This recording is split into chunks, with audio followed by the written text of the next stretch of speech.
Good evening. Wow, that's really loud, isn't it? Perfect. You can hear me? Perfect. Now, if only I could see you, that would be even better. Thank you guys for being with us tonight. I'm Troy Wayman. I'm the president and CEO of One Acadiana. And about 3 years ago, maybe 4 years ago now, actually, Andre may correct me on that, we started a program called CivicCon, where we wanted to raise the civic IQ of the community in Lafayette and Acadiana. We wanted to raise that civic IQ so that people knew what it took to make us a better place to live, work, and play. Well, I think we've made a lot of advances on that.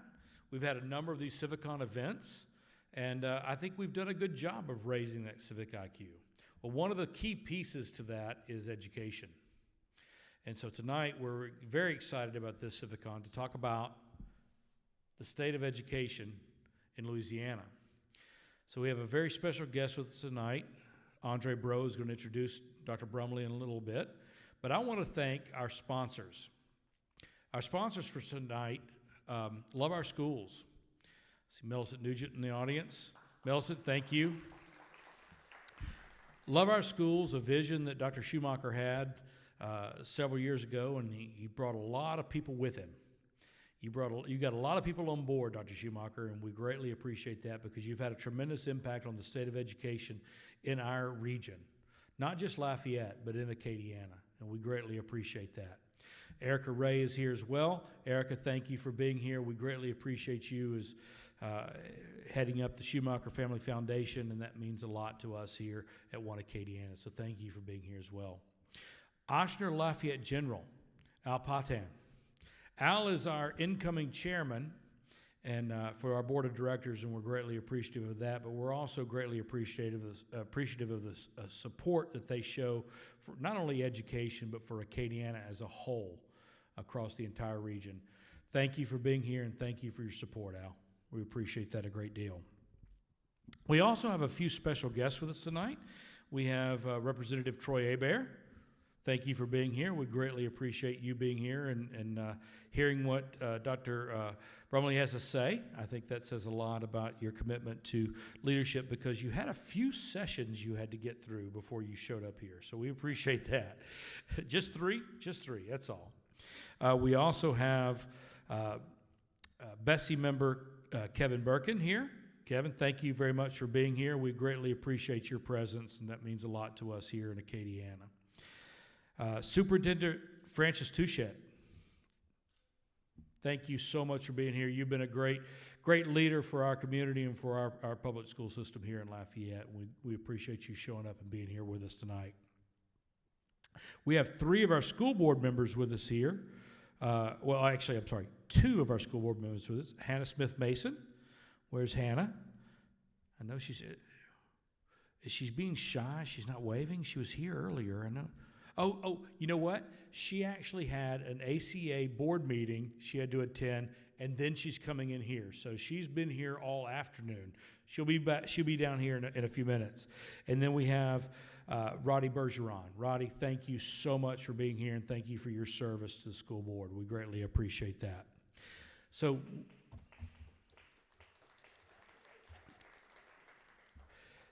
at this point, I'm going to turn things over to Andre Bro to introduce our special speaker.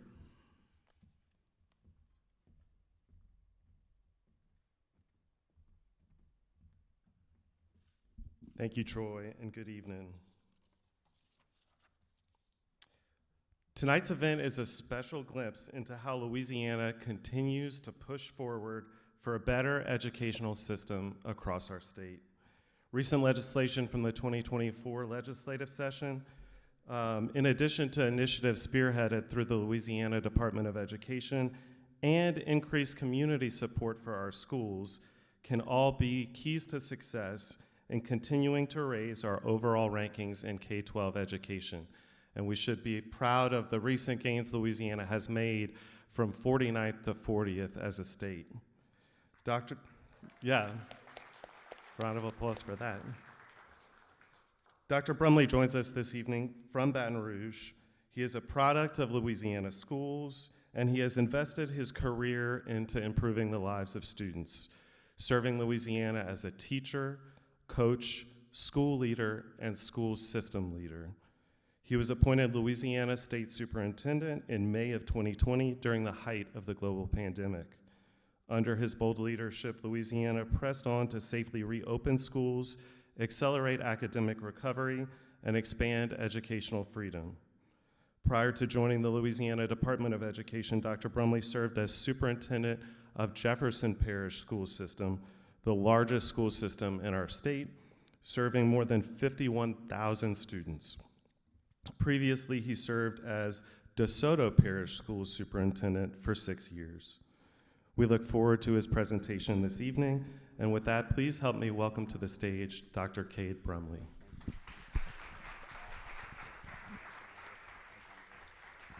Thank you, Andre, for that introduction. I appreciate that. Look, it's an honor to be with you all tonight. I had the opportunity to visit with several of you before the event and got to learn a little bit more about some of the activities happening here in your Acadiana community. And I'll tell you, with the superintendent, with Francis here, I'm bullish, particularly around the future and the opportunities in the Lafayette Parish school system. And so, Francis, I appreciate the work that you're doing there. Yeah. And I really think that this is a community on the rise.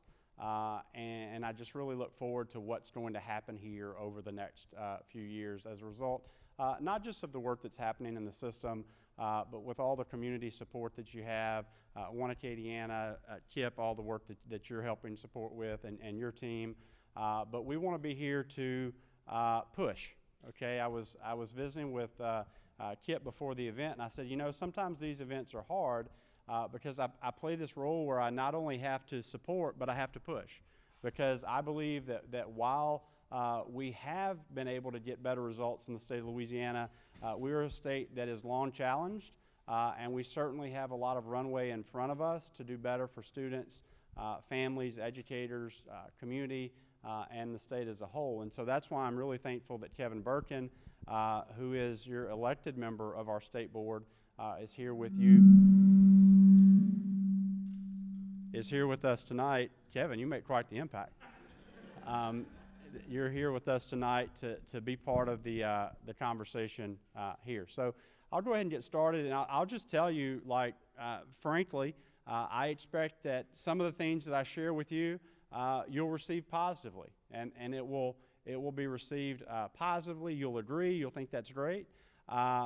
Because we are a diverse state of thought and experiences, probably some of the things I share, you'll be like, I don't really know if I'm going to get on board with that. But that's okay, and that's why you're here, so we can talk about all these various issues in the state of Louisiana from an educational standpoint.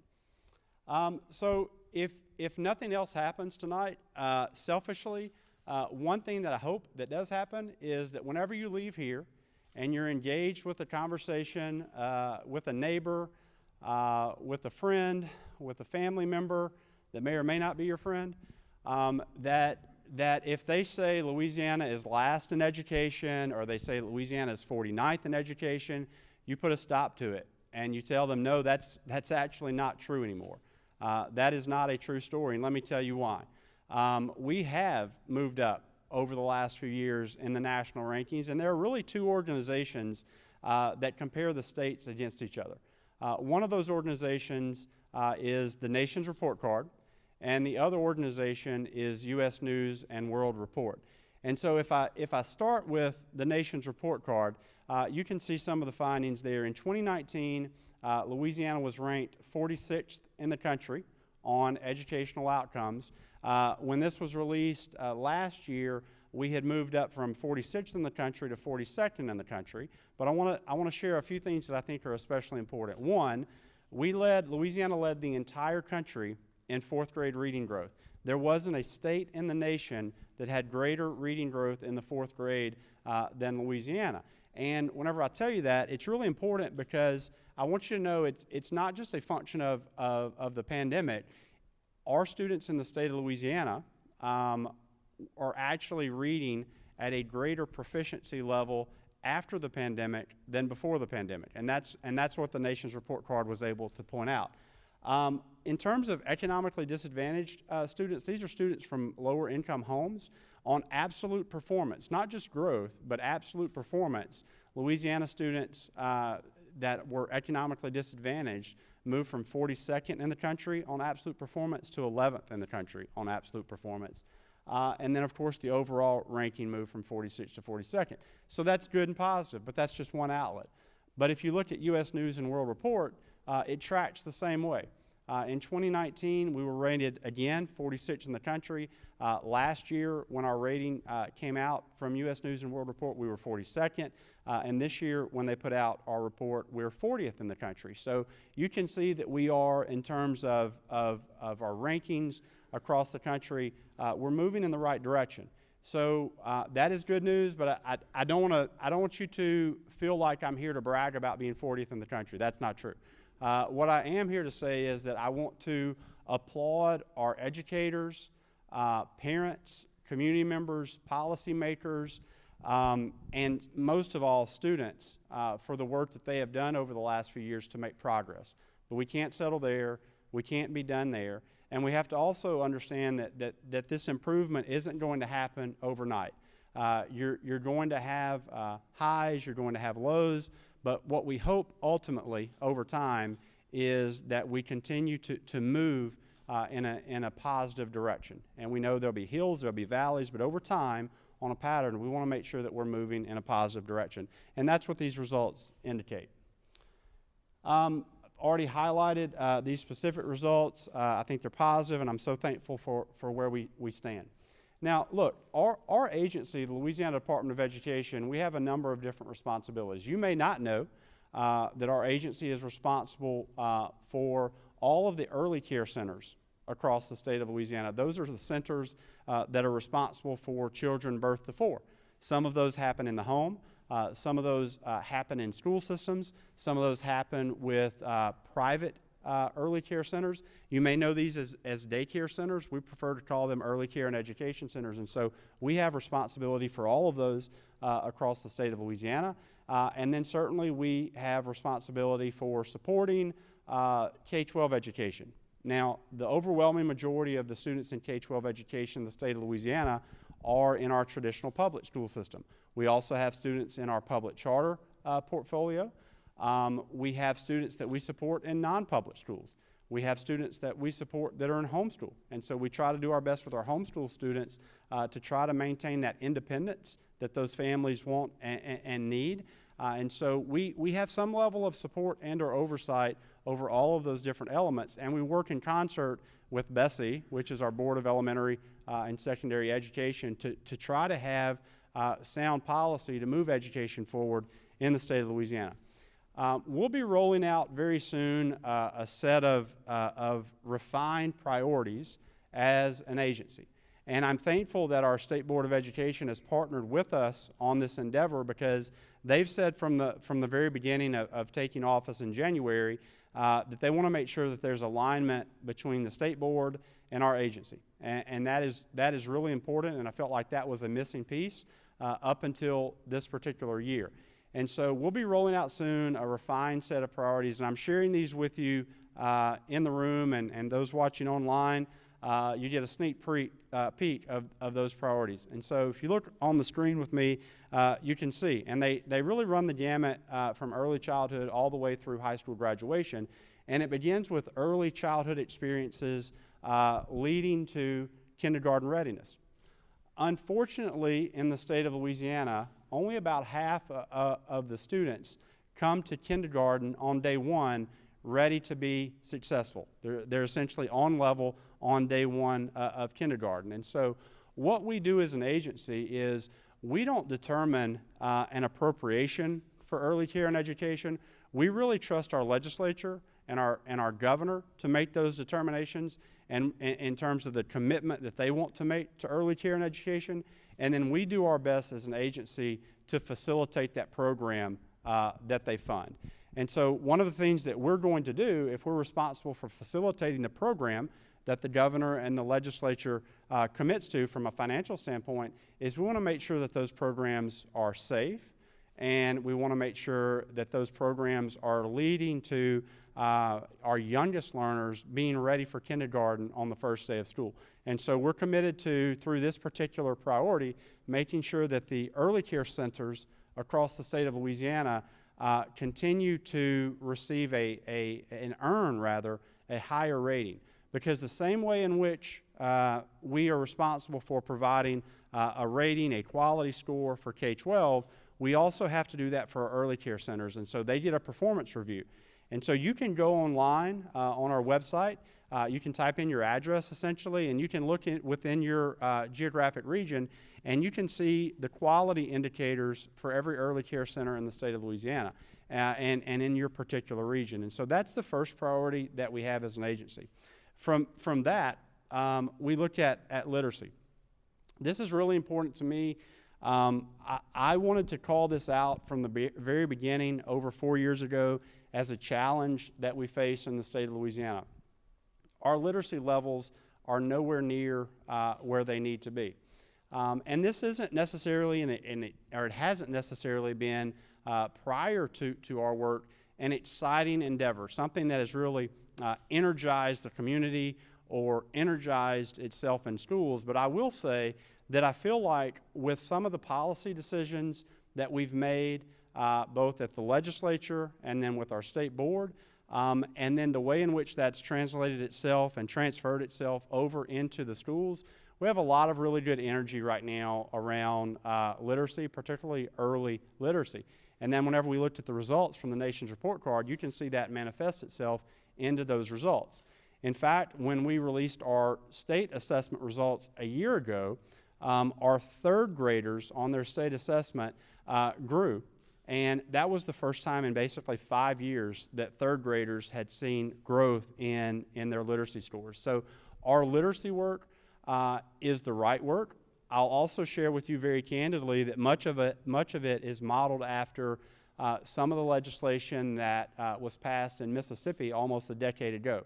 There's really only one state in the country over the last decade that showed complete growth in literacy over the last decade, and it was the state of Mississippi. So we can't really say thank God for Mississippi anymore, because they were actually growing over the last decade in terms of their literacy. So we worked to bring a series of potential bills to our legislature, worked in concert with the legislature. They passed some really strong bills around literacy. We took those acts to our State Board of Education.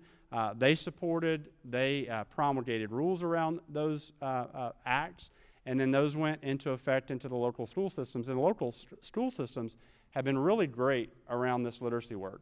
And so whenever people ask me now, well, what more can we do around literacy? What new legislation do we need around literacy? My answer is none, okay? We have done the work. We have to hold the line now, make sure everyone is trained and they understand how to deliver, make sure that we are supporting people in this work. But I think our literacy approach is the right approach. It's based on what's called the science of reading, which in many ways is just a back to the basics, phonics-based approach to teaching students how to read. Unfortunately, I feel like over the last few decades, we have used confusing practices to teach children how to read. And so we're stopping that. We're going to this phonics-based approach that leads to increased reading fluency, vocabulary, comprehension, and we believe ultimately we'll continue to see a pattern of a positive trajectory in terms of literacy. And so that's good work happening in the schools. Now, with all the talk about literacy over the last 2 to 3 years, math has gotten jealous. And so we have to spend time now beginning that same work with math. And so while we call it our literacy work, our reading revival, we're calling our math work our math refresh, because we think we have to refresh standards, we have to refresh curriculum, we have to refresh training and supports, and the overall mindset around the ways in which we teach students to do math. I am a believer in the same way in which we say that our students should build fluency in reading, and we say we need to be fluent readers. We need to build that same fluency in math. And I don't know that we have been as overt as we should have been over the last decade plus around that soft permission to school systems and schools and teachers to say it's okay to take time to have drills for students, to let them practice math, to make sure that they're getting time to build that fluency, because ultimately we know that they need a conceptual understanding of math to do things like algebra and trigonometry and calculus and geometry.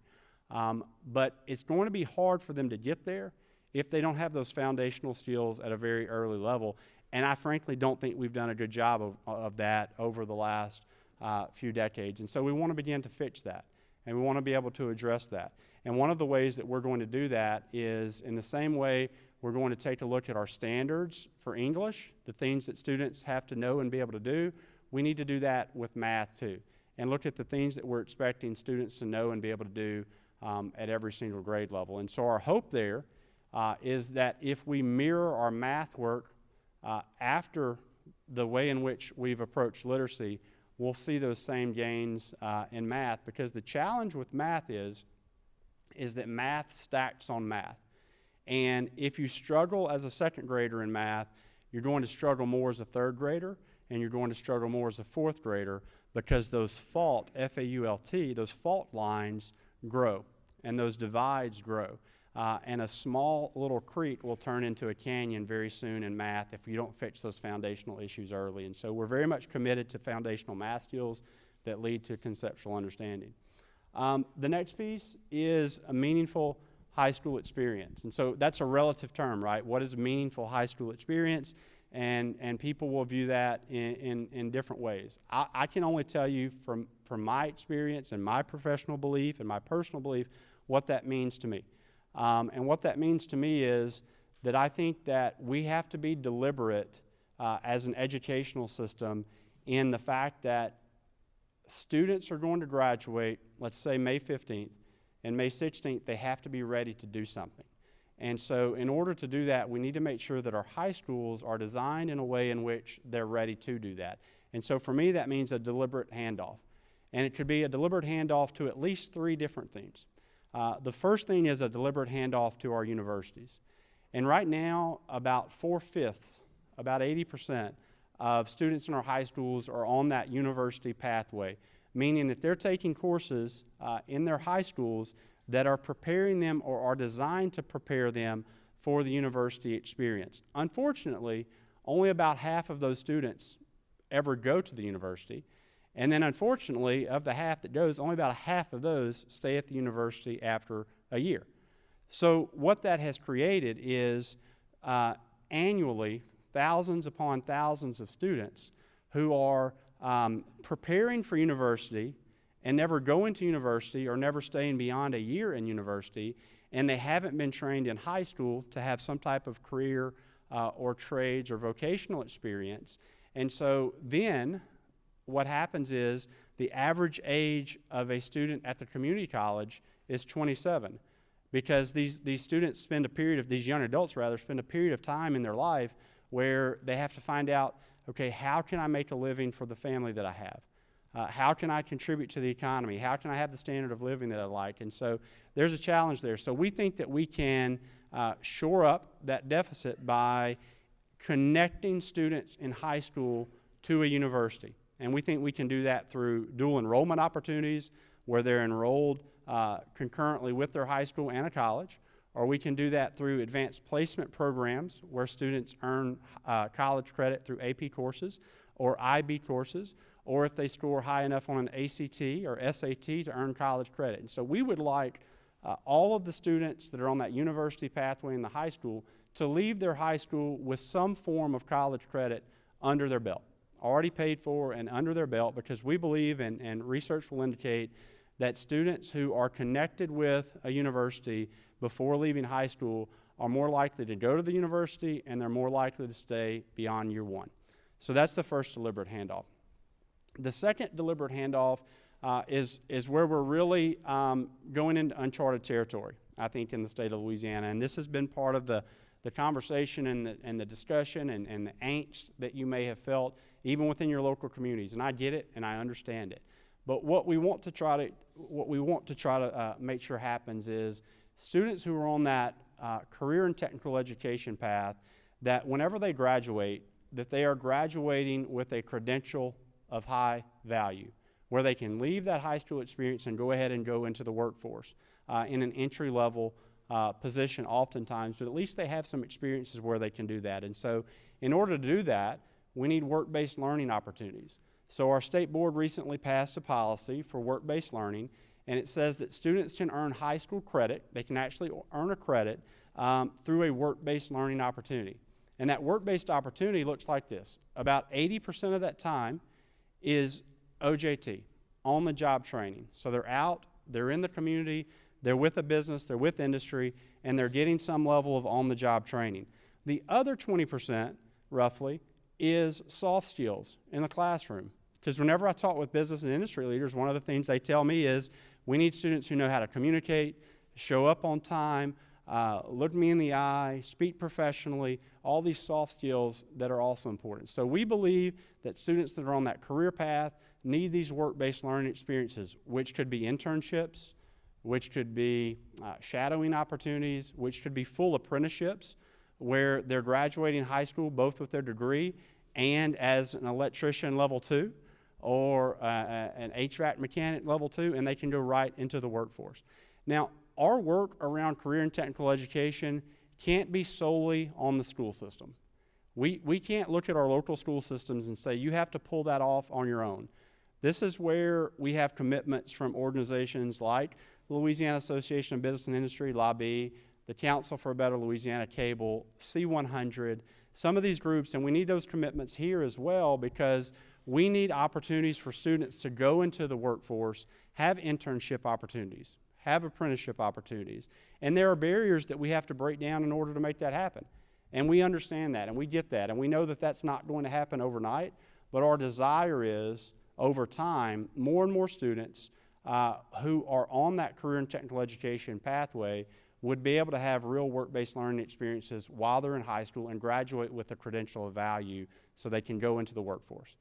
And then the third deliberate handoff that I think is equally important is we understand that many students, when they graduate, they want to go into some type of service opportunity. Now, that could be civic service or social service, that could be religious, spiritual service, or it could be military service.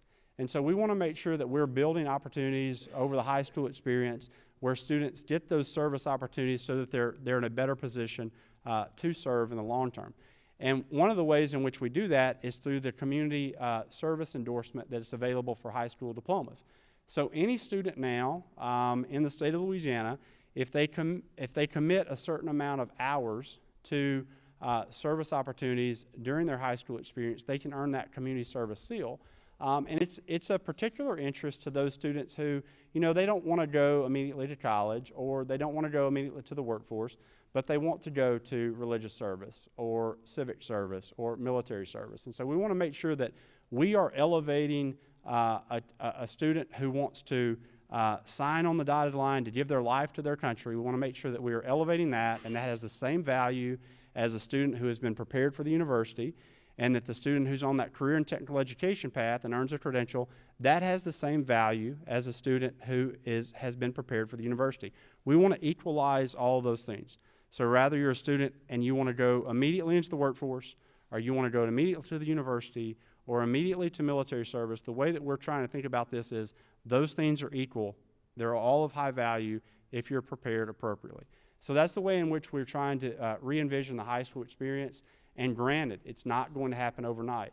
And there's not a really good model around this across the country. We're kind of out on the edge of this, trying to be a trailblazer, and this is going to be hard. So please support your school systems on that. Next is an effective teacher for every student. Outside of the parent or guardian, in my opinion, there are really few things as impactful as a high-quality teacher for every student. And we only, as an agency, started tracking teacher vacancies a few years ago. Previously, the department never tracked the number of vacancies across the state of Louisiana, and so we started tracking those vacancies. And what we found was 3 years ago, there were 2,520 teaching vacancies across the entire state. It's a lot of vacancies. There were some legislative shifts that we were able to make We try to create additional options for staffing. We put in place some supports, we believe, around mentoring of teachers and school systems did a really good job with this. And 2 years ago, we were able to cut that down to about 1,203 vacancies. So we cut it almost basically in half. And then in this last school year, our amount of vacancies were around 1,000. So we continue to drive that vacancy number down across the state, and we've done that in a number of ways. Again, mentoring programs for teachers, but also there has been a committed effort to provide additional dollars for teachers, which I think is really important. Certainly not enough, but a continued effort has been made around that. And then barriers have been knocked down for people to enter into the profession. And so while we want to continue to work with our university partners for students who are taking that traditional pathway, you know, if you have a bachelor's degree in biology, we want to make it an opportunity for you to come into the school system and maybe teach a science course, or if you have a master's degree in a subject. So we're trying to find ways to bring in people in alternate ways into the classroom who the local school system wants to employ. Keep in mind that we have opportunities now for individuals with associate's degree where they can have a permit to become a teacher. We're soon going to be announcing work around teaching apprenticeships where we can have apprentice teachers. You can have individuals who have a bachelor's degree in any subject. It could be a master's degree in any subject. It could be someone traditionally trained as a teacher. We want to provide as many opportunities as possible to the local school systems so they can hire the people that they would like to hire to do the work that has to be done. And so hopefully we can continue to make progress there. And we also have to elevate and listen to the voice of teachers. And we'll talk more about that later. But teachers want to work in places where they find their leader acceptable to them, where they can get better at their job, where their voices are heard, where classroom disruptions don't exist. And so there's a lot of work around all of these elements, and we'll talk more about that later, but we do need to continue to elevate the teaching profession.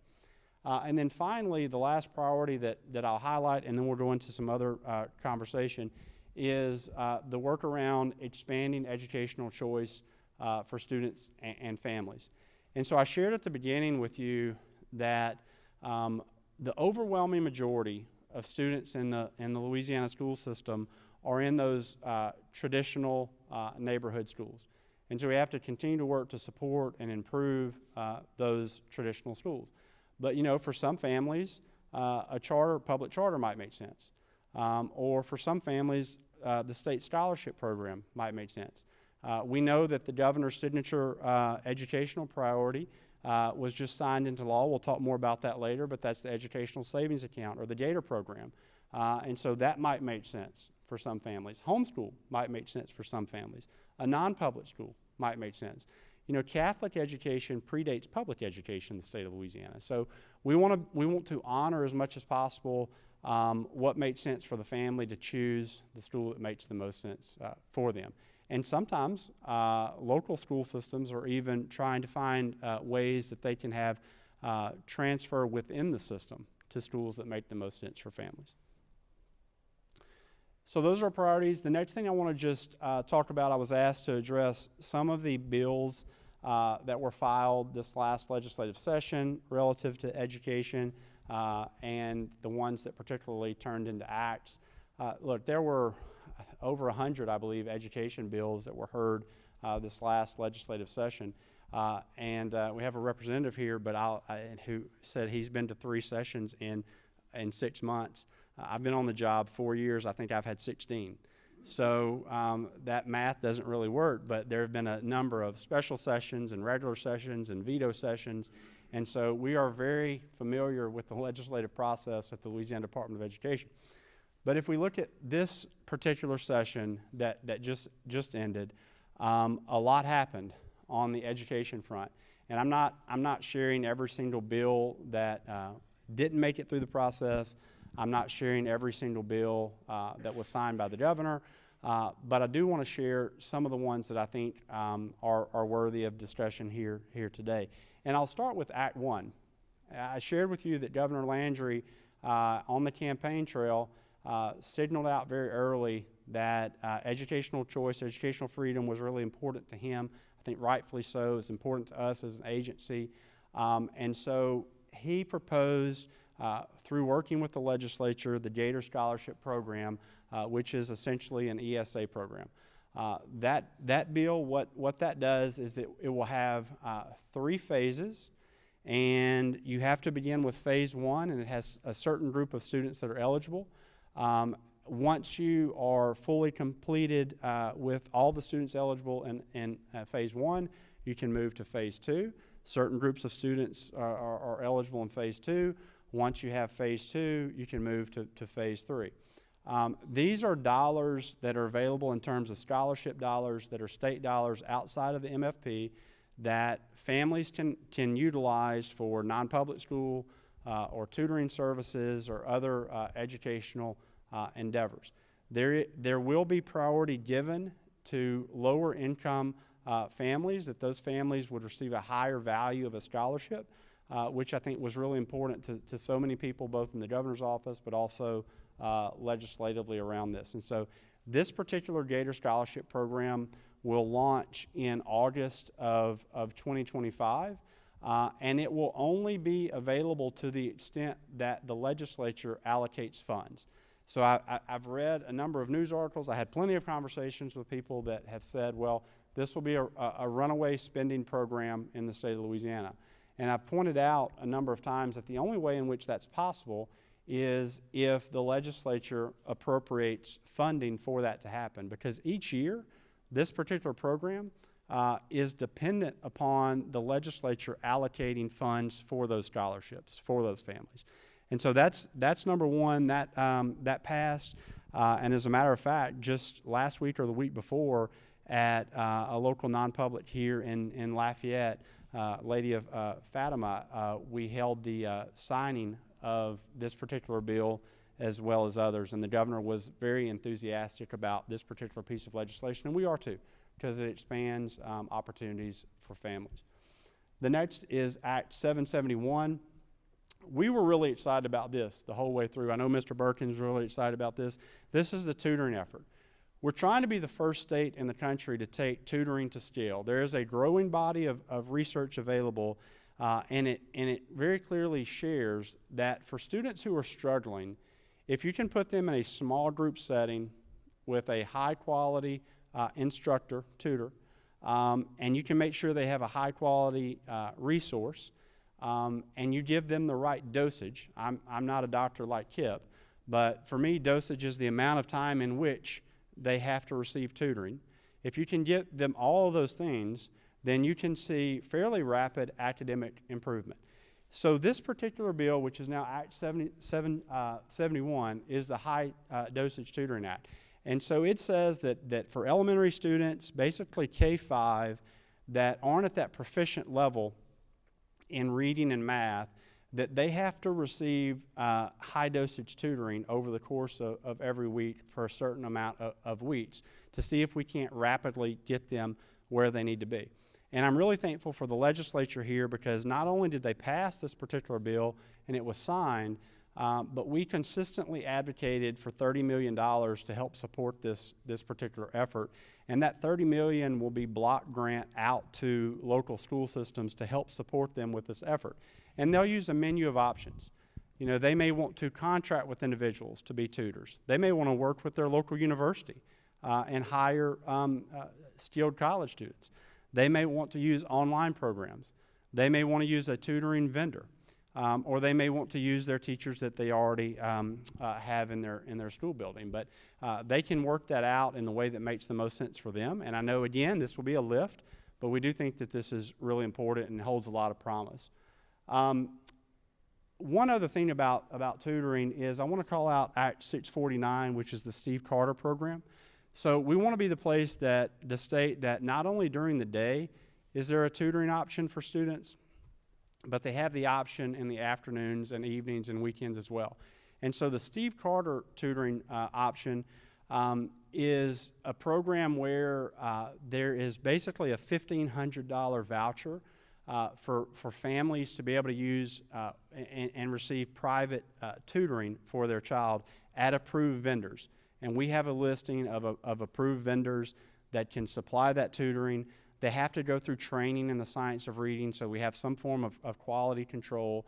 But then those students have the ability to receive a voucher for $1,500, and they can get additional tutoring. So whether it's during the day through our Accelerate model, which is the high dosage tutoring, or after hours through Steve Carter, we want all students to have access to tutoring if they need just a little extra support.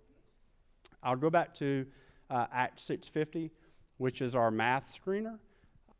3 years ago, a law passed in the state of Louisiana, modeled after Mississippi, that said that every student in K-3 had to receive a literacy screener within the first certain days of school, and you had to communicate that to the parents in a very transparent way, in an honest way with parents, helping them to understand where their child is, and then what interventions and support the school system would provide to that particular student. Well, another law came around behind that and said, look, we don't just need to do that at the beginning of the year, we need to do that 3 times a year. So this last school year was the first time in Louisiana history where K-3 students received a universal, every student in the state of Louisiana in a secure setting administered by their local teachers received this screener in literacy. So for the first time ever, in a really standard way, we're going to be able to share the literacy abilities, literacy strengths, literacy opportunities for students across the state. We're going to be able to do that moving forward with math too, as a result of this math screener. So it'll work in the same way. A couple times a year, students will receive a very brief, developmentally appropriate math screener, and it will tell those teachers where the child is, and then they'll work with the parents so the parents understand, and then the school knows exactly what interventions make the most sense. Moving down, this was not, 313 was not a popular one with students, but it is a cell phone prohibition. I didn't know if this bill would make it through the process, but whenever I met with a group of teachers about some of the challenges that they're facing, the #1 challenge that teachers shared with me is cell phones in the classroom. That was the first thing out of their mouth. They said, you know, the most significant challenge we're facing, and certainly it may not be here, I'm just talking statewide, is cell phones in the classroom and trying to get students off of those cell phones while we're trying to teach and we're trying to help them learn. So this bill started making its way through the process and ended up being one of the most popular bills of the session. Has a number of co-authors that are part of it, and basically it just says during the school day, those cell phones of students have to be powered off and they have to be stowed away.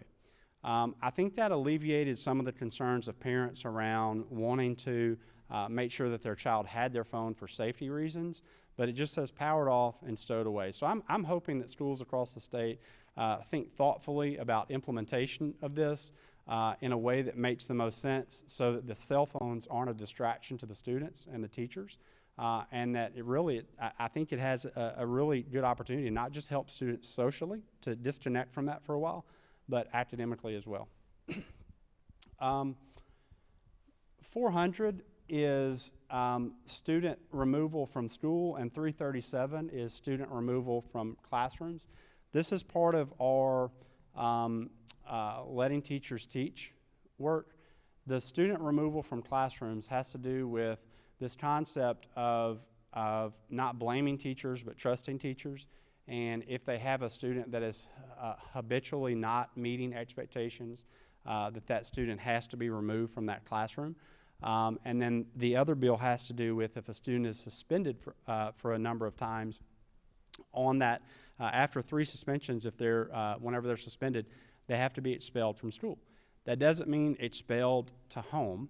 That could mean expelled to a site where they can get the support that they need to overcome the deficiencies that are being displayed in the classroom or on the school campus. They may need additional mental health support or behavioral support or academic support that might be prompting their behavioral challenges. So I think both 337 and 400, while they might be a little bit of a challenge for administrators, and I understand that, I think they're going to be welcomed by teachers across the state of Louisiana.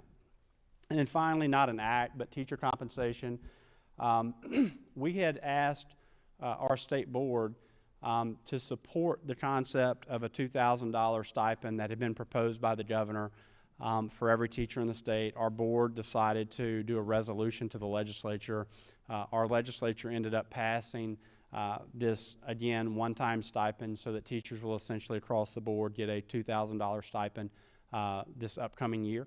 But also, and I think our legislature here too, they approved $17.5 million in the budget for differentiated compensation, which I truly believe in, because if I talk to you about those vacancies that we have, those 1,000 vacancies, those vacancies are hard to staff schools, those schools that are serving challenged communities that are economically disadvantaged. Those vacancies are in K-12 special education. Those vacancies are in high school math, high school science. And so this differentiated compensation model, this $17.5 million that we were able to secure, we'll send that in block grant to local school systems, and they can use that in one of four ways. One, they can use that money to pay teachers in those challenge schools additional money. They can select a combination of, or only one of, K-12 special ed, high school science, high school math, and say, you know what, we're going to invest additional dollars in the pay for those teachers to incentivize people there and retain people there. They can use that fund to pay teacher leaders additional dollars. These are leaders who are working with other teachers to support them. Maybe it's new teachers, or maybe that they're supporting, or they could be supporting the faculty at large with professional development.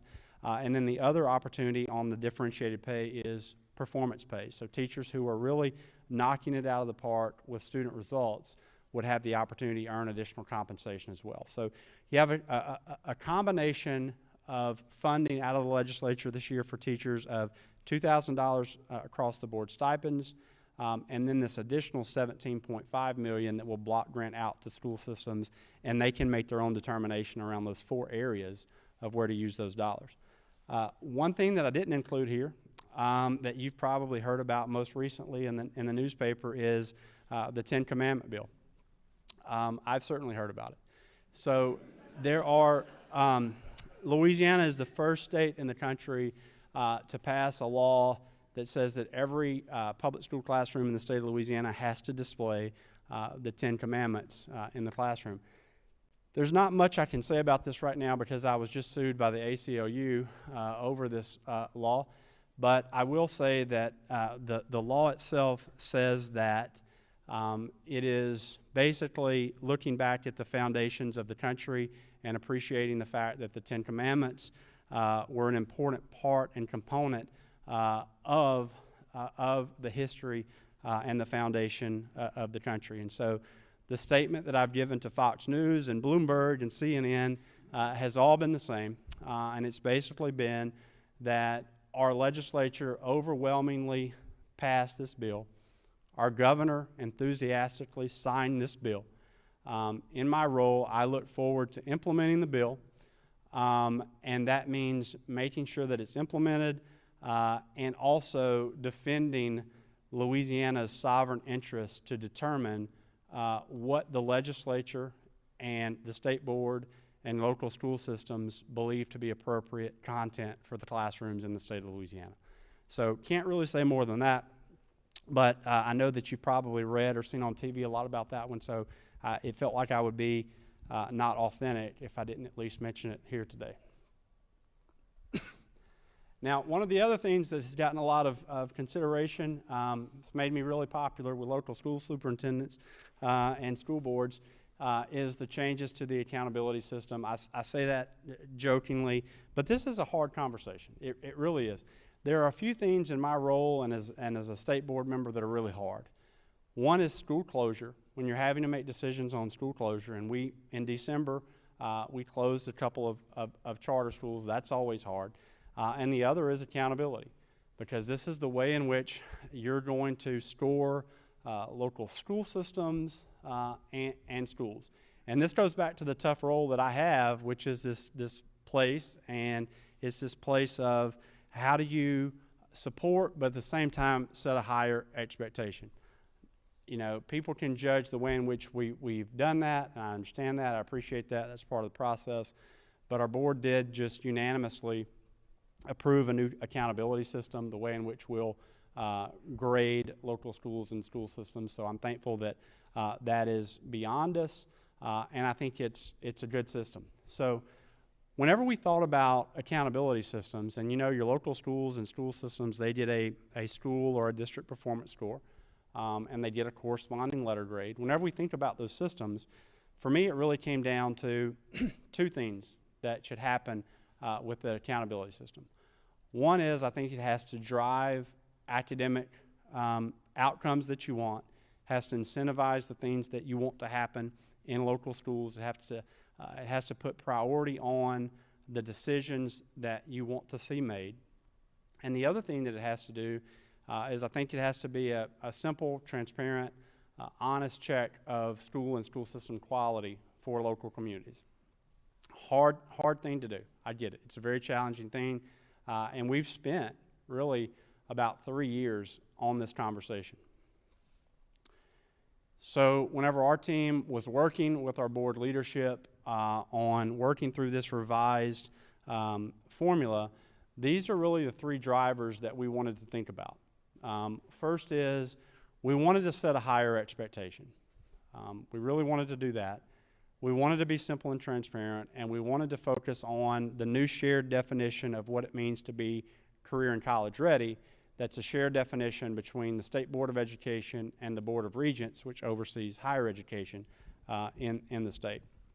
And on this particular piece, career and college readiness, we were sure to engage with some of the statewide business groups as well that support business and industry across the state. So those were the three fundamental drivers that we considered when working through this particular accountability proposal. And one of the things that is true about our current not revised accountability system is it's pretty confusing. And there aren't many people that can share with you all the ways in which a school is graded, how the growth model works, how the graduation model works, how different things work. And so this one is much simpler. Haven't had really any pushback on that. Most people agree it certainly is simpler. And so instead of that complicated formula, it'll be a much simpler scorecard, and it just looks like this. So if you're talking about a local high school, for instance, or a local school system, this is their scorecard moving forward. This is what it looks like. And so what you do is you look at the different areas, and everything moves to a percent of. So instead of what exists in the present formula of 40 points for this, 125 for this, 82 for this, multiply this times 1.1117, this is just moving forward, it's just what percent exists. So the first row is the percent of students who are growing. This new revised model really gives more credit to growth than the present model, because the present model is 75% essentially in our elementary and middle schools, absolute performance. You know, it's absolute performance on test day of proficiency. The revised formula basically splits that in half. It basically says absolute performance, and then the other half is essentially, did the students grow over the course of the year academically? I won't go into all the weeds about how growth is calculated, et cetera, but that's it. It's half were they absolute performance, and the other half, more or less, is did they grow? So if you look, this is the state of Louisiana scorecard if we were to apply the revised system to last year's performance, which this is what it would be. So in math, we know that about 41.5% of students in the state of Louisiana met the growth target that we are setting. If we look at English, it's a little higher. About 46.5% of students in the state of Louisiana met this new growth target. We wanted to also prompt local schools and educators to really be thoughtful about their students that were struggling the most. So every school in the state, you know, whether it's an advanced academy or whether it's a neighborhood school or whether it's a public charter, has 25% that are their lowest achievers. They're on the lowest achievement level on their English and math assessments. And so what this new system does is it says it identifies those 25% in English and math, and then it looks particularly at those students and says, what percent of those students did you grow? And so it's not just the whole, which we see above, but it's identifying this group of students that really need this additional support, and then what % of those are growing in math and in English. And then finally, because it's a federal regulation, we also have to look at English language learners. And we know that English language learners are a growing population in the country and in the state of Louisiana. And so we call out growth of English language learners in the formula. And so the next thing is just the % of students who are proficient.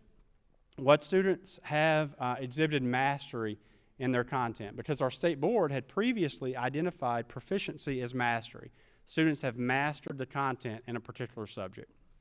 So if we apply this revised formula to our students, we know that about 34% are proficient in math, have mastered math, 43% in English, 29% in science, 26% in social studies. And so it's pretty simple. It's just what % of the school's population or the system's population are proficient in those 4 content areas. And those are our real numbers right now. And then the last piece, these first 2 groupings, everyone kind of got on board with those. Okay, understand. The high schools is where it got a little more complicated. And so the high school has 3 additional factors. So if you're in elementary or middle school, it's just these first 2 columns. That's your school performance score. You add all those things up, you divide by 9, that's the %. That's your score. If you are a high school, though, or a school system, we have to add these 3 additional indicators. The first is what % are graduating on time. So in the state of Louisiana, our graduation rate's 82%. What % are graduating on time? The next is what % of students are ready based on a nationally recognized exam. So you might say, well, what are the nationally recognized exams? So our board determined that those nationally recognized exams would be the ACT, the SAT, the Classic Learning Test, the Work Keys Test, or the ASVAB, which is a military test. And so we set a cut score for all 5 of those nationally recognized exams. And so any student can take any of those exams, and if they meet the mark, then they are credited for that. So that's the % that are ready on a nationally recognized exam. And then the last piece for high school is the acceleration index. And so we've got this divided in 3 ways. It's really what % earned university credit in high school, or students could earn internships or apprenticeships, or they could go into military service. That's basically how that works. And so right now, that's our lowest number, because we haven't really focused on that before as a state. So obviously, that's going to be our lowest number. I think that's also the number that's going to grow the fastest, because we're going to give attention to it, and it's going to grow.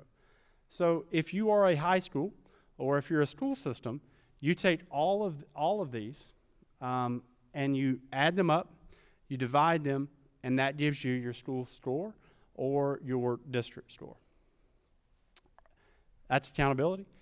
The next thing I want to talk about is let teachers teach.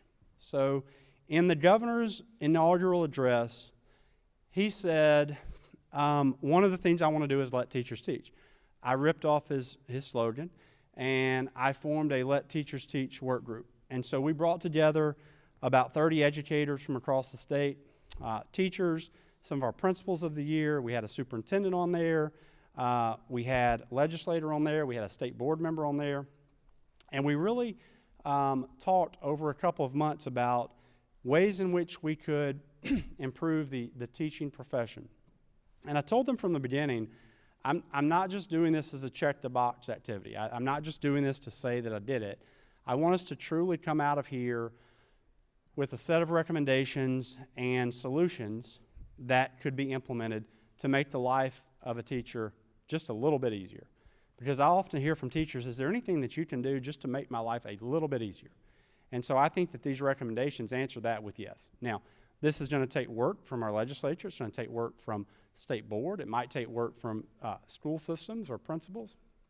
But I hope that these 18 recommendations, yes, there are only 10 on the board, that these 18 recommendations get adopted in our schools across the state of Louisiana. This is basically my top 10 list of the 18 that I've been sharing. I will tell you that I had 7,000 teachers with me about a month ago at our annual teacher leader event in New Orleans, massive room. I pulled these up on the screen. I read the first one, and the applause was so loud from the teachers, I had to wait and pause before I could even get to the second one. These things matter to teachers. And so the first one is ensuring ample time for classroom preparation. So that just means at the beginning of the school year, whenever you call the teachers in, give them a little bit of time on that first day or second day of school before students come in so that they can prepare their classroom. They can get that classroom ready for the students to come. And keep in mind, I know we're in Lafayette today. I'm not talking in any specific way about Lafayette. We're just talking more globally across the state.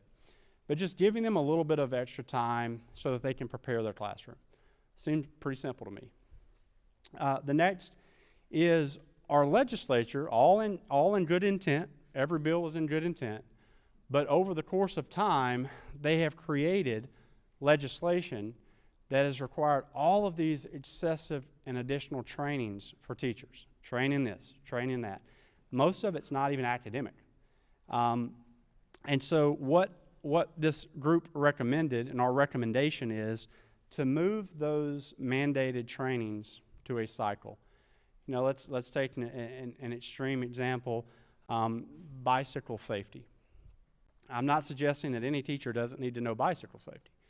What I am suggesting is I don't know that they need to know it every year and have to go through that training every year. And so that's just it's an exaggerated example, but I think we can move some of these trainings to a cycle to give teachers some additional time. Decouple student behavior and the accountability system. Right now in our present accountability system, what exists is this list that says that if a school suspends from school too many students, too many is basically double an average of the nation, that they have to go on this list. That means they have to have corrective action because they're not appropriately dealing with student behavior in their school.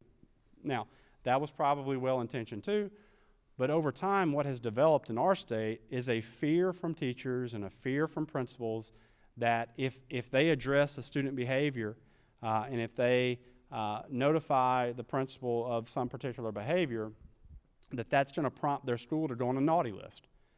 And I heard this over and over from teachers in this group that was a challenge. And so we have petitioned, after I had consultation with the governor, he was in support, we've petitioned the federal government to remove this requirement from our state's accountability system. And so we're waiting to hear back from them, but the goal here is that this provision where if a school suspends students, that they would not get placed on this naughty list. But at the same time, we want to track it. We want to make sure that schools aren't suspending too many students. We want to explore that if we see that. We want to make sure that supports are in there for students who need that. So that was another one of the recommendations. Trust us, don't blame us. This has to do with removal of students from the classroom if they are habitually not meeting the behavior expectations. Placing ungovernable students, and ungovernable is actually a legal term in the state of Louisiana. Someone challenged me on that word. Why are you saying this awful thing about students being, that's actually a legal term. Ungovernable students, placing them in an alternative setting if they're in a middle school or high school so that the other students in the classroom can learn and the teacher can actually teach. And while they're at that alternative setting, they can get behavior support, social support, mental health support, academic support. And so we included that on the list as well. Limit cell phone use. Again, this is one of the #1 things that teachers brought to our attention that was a challenge for them. Paying teachers for additional non-academic work after school. Teachers understand they have to grade papers, they need to communicate with parents, they have to attend faculty meetings, but non-academic work they were suggesting, and actually legislation passed here, legislation passed on cell phones, legislation passed on trust us, don't blame us, legislation passed on placing ungovernable students out. We were working in concert with our legislature, but paying them for additional non-academic work. The next bullet, stop forcing teachers to be mental health professionals. Most of us agree that some students need mental health support. I will tell you, I don't believe that the teacher should be the person responsible for providing that mental health support. I don't think that's fair to the teachers because they're not licensed counselors, and I don't think it's fair to the students. And our legislature over the last few years, and again, well-intentioned, continue to pass bills about mental health for teachers and principals and school systems. But not once have they passed a bill that said, here are the additional dollars for licensed professional counselors. And so what I'm trying to do is allow teachers to focus on the things for which they're trained and they're responsible to do, which is actually teaching the academic content for students. Eliminate the mandate to read verbatim from teaching manuals. This is this idea of teaching from a script. Certainly novice teachers, new teachers, or teachers that are struggling, they need to make sure that they are getting the support that they need, and that might be more verbatim curriculum. But we don't want to remove the art of the teaching profession completely, and so that's this idea of removing that requirement from teachers. And then finally, abolishing antiquated lesson plan practices. Most of the high-quality curriculum that's used, and I would assume here in Lafayette too, most of the high-quality curriculum already has lesson plans attached to it. So my preference would be that teachers should look at those lesson plans, annotate, mark it up, tailor it for their own needs, but they wouldn't have to spend hour upon hour developing their own lesson plans because the principal said everybody has to develop their own lesson plan. And so that was one of the other recommendations. Now, we have a Q&A session, but the way in which the organizers determined to handle this, they sourced questions before the event, and they provided those questions here on the slide for us. And so the first question is, what impact will school choice and ESAs have on our community and the local school systems in Acadiana? Well, the Gator Scholarship Program was signed into law. It will go into effect August 25. What we have seen in other states, Arizona has the longest standing ESA program, and I think right now in Arizona about 3% of all students in the state that are eligible for the program actually participate. So they have not seen a massive exodus from their traditional public schools. But what you will see as a result of the program are additional options for families.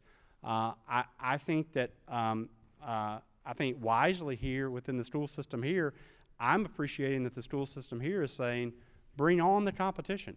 It's going to make us better. It's going to make us stronger. So I think that's what you'll see. Question 2, what impact will the new accountability system have on traditional charter, private, and homeschools in driving excellence? The accountability system, because traditional public and public charters accept federal dollars, applies to them. It doesn't apply to homeschool. It doesn't apply to private schools. But my opinion is the revised accountability system is going to drive academic progress in a positive direction. My belief is it is going to force this notion that local business and industry and economic development has to support the school system on these internships, apprenticeship, work-based learning opportunities, and I think as well an increased focus on university and K-12 partnerships. I think all that's going to happen, and I think that will be good.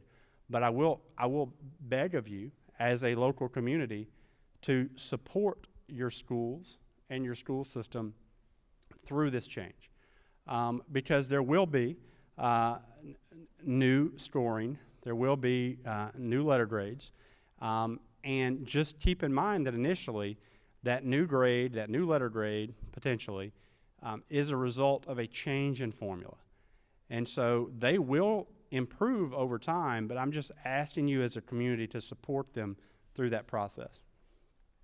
3, do you believe all the recent structural changes in our educational system are going to be reflected in continued growth? If I didn't believe that, I'm spending a lot of time working on it. But yes, I do believe that. I think that we have seen growth.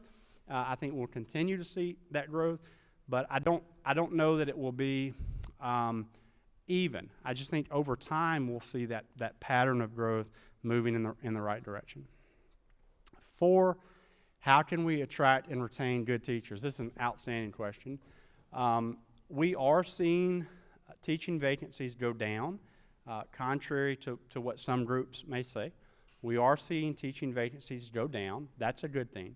But if we want to continue to drive them down, I think we have to have those environments where teachers feel supported. They have buddy teachers, mentor teachers. We also have to look at new ways to bring qualified, intellectual people into the classroom in non-traditional ways. And so we continue to try to break down barriers that are preventing people from being teachers and open the gates so that local systems can hire people that they desire to move the academic results. 5, how do we stop kids from leaving the state after K-12 education? You know, I think we have to, through our economy, create more opportunities. I don't think this is just a K-12 issue. I think this is an issue of crime. This is an issue of insurance cost.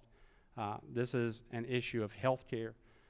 This is an issue of many different sectors of society that have to improve, or else we won't see students or graduates stay here in the state of Louisiana. And then 6, how important is community engagement in driving excellence here? Very important. I appreciate everyone who came out tonight. For those of you that are still awake, I appreciate you even more.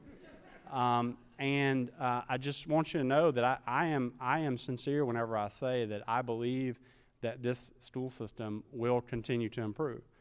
When people ask me, okay, tell me a few school systems you're banking on over the next few years. Well, first I say all of them, but this is one here in Lafayette and some of the others in the broader Acadiana area as well. You have some good systems here. But I am pretty bullish on this one that, no pressure, Francis, but you have to continue to improve here. And I think you have the circumstances here to improve. You know, I think you see economic growth happening here. I think you see a lot of good things happening in this community, and I think the school system will benefit that, and I think that will benefit from the quality of the school system. So that concludes my presentation. I will say this. Whenever your neighbor says Louisiana's 50th in education, tell them no, no, we're not.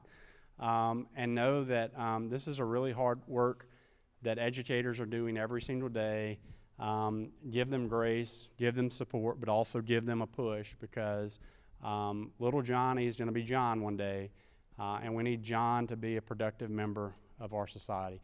My office is always open to you on behalf of Mr. Birkin as well. If we can support you in any possible way, just let us know. Thank you much. God bless.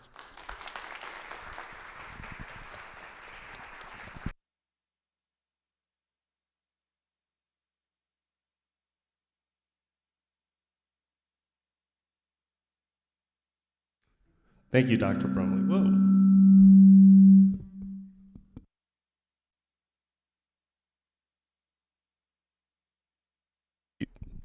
Thank you, Dr. Brumley. For the last segment of our program this evening, we have a pop quiz for the audience on Dr. Brumley's presentation. That's a joke. Seriously, though, there's a lot of work happening at the state level to improve outcomes for students, and that's why it was so important, and we're so grateful, Dr. Brumley, for you being with us this evening to help further the mission of the CivicCon series, which is really about raising civic awareness on these important issues that affect us in Acadiana and students throughout the state. We thank you for your leadership at the state level. We thank Superintendent Touchette, you for your leadership at the local level, and to all of our educators for the work that you're doing on behalf of students. And for tonight's event, we thank our sponsors, our supporting sponsor, Love Our Schools. Thank you very much. Our co-host sponsor, Ochsner Lafayette General, our media partner, the Acadiana Advocate, and our supporting partner, Acadiana Center for the Arts. We thank all of you for being with us this evening, those who are watching online. The event has been recorded and will be available on our website, and the link is posted here. We hope you can join us at our next CivicCon Acadiana event, and have a great evening.